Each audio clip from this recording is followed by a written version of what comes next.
We're at the High Plains Western Heritage Center in Spearfish with Carla Scovell. Hi, Dwight. Carla, thank you for joining us here on Black Hills TV. Yes, it's an honor. Thank you for choosing us to be on your program. Yeah. This is such a great facility, and it's an honor to be here.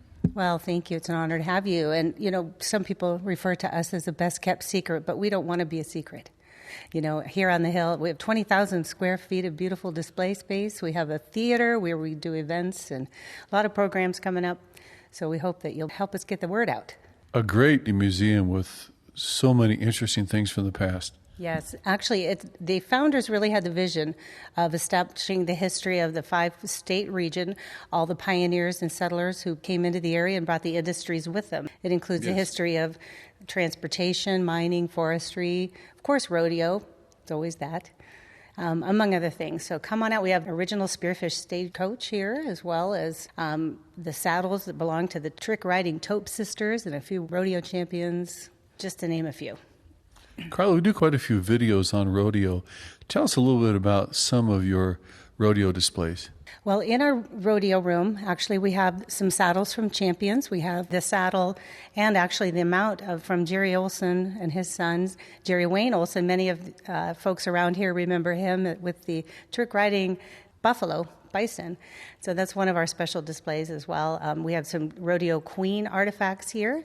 And as I mentioned, of course, Rosemary Seymour is one of our volunteers here. We have her saddle and a little book actually about Rosemary.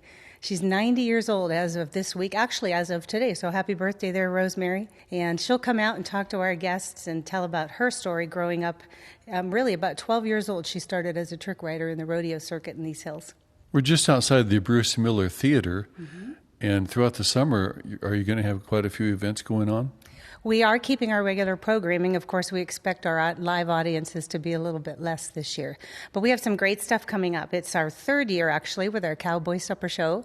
Gordy Pratt and Dallas Sellers got us started with that. This year, Orion and Stacy Potter are taking that on with a new show called the High Plains Country Jamboree, while Gordy is on the mend. So come on out. It's June 9th, 16th, 23rd, and 30th. Dinner is at 5:30 with Cheyenne Crossing, offering a great cowboy-style chuck wagon dinner. And then at 6:15 will be the show. It's always family-friendly. So come on out. We need the support this year. We've had many, of course, tourism, reductions in our buses and everything. But we wanted to provide something that would be great for the local community, give people a reason to stay in our local hotels. It's something for the Northern Hills to do. Dave from Cheyenne Crossing puts on an excellent catering job. Yes, and, of course, with the two from the Potter family, what a great night. Yeah, it's a great duo. You bet. You can't lose. And then it includes the museum, of course, as well. We also have July 23rd is the National Day of the American Cowboy. We have several great events planned that day. One of them includes Alan and Jill Kirkham. They're being sponsored by the South Dakota Humanities Council to come in and do a 2-hour rendition or musical on the history of traditional Western music.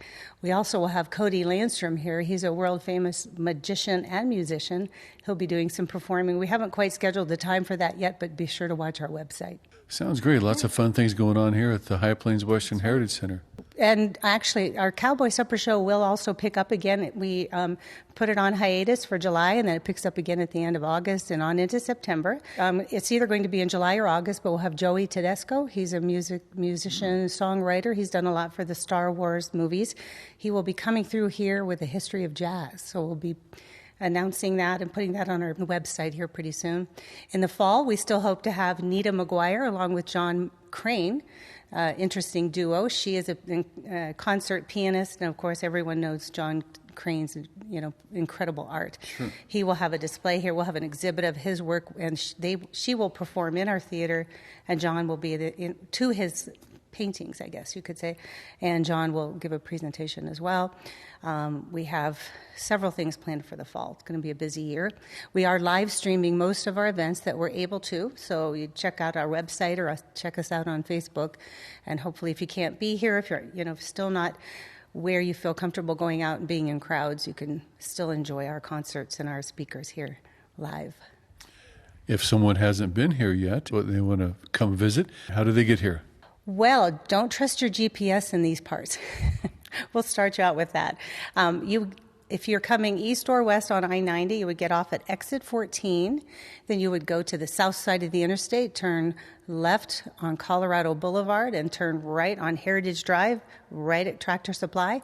And then you'll see us up on the hill to your right, 825 Heritage Drive. Okay. Carla, we appreciate you taking time to visit with us here on Black Hills TV. My pleasure. Thanks, Dwight. Yeah.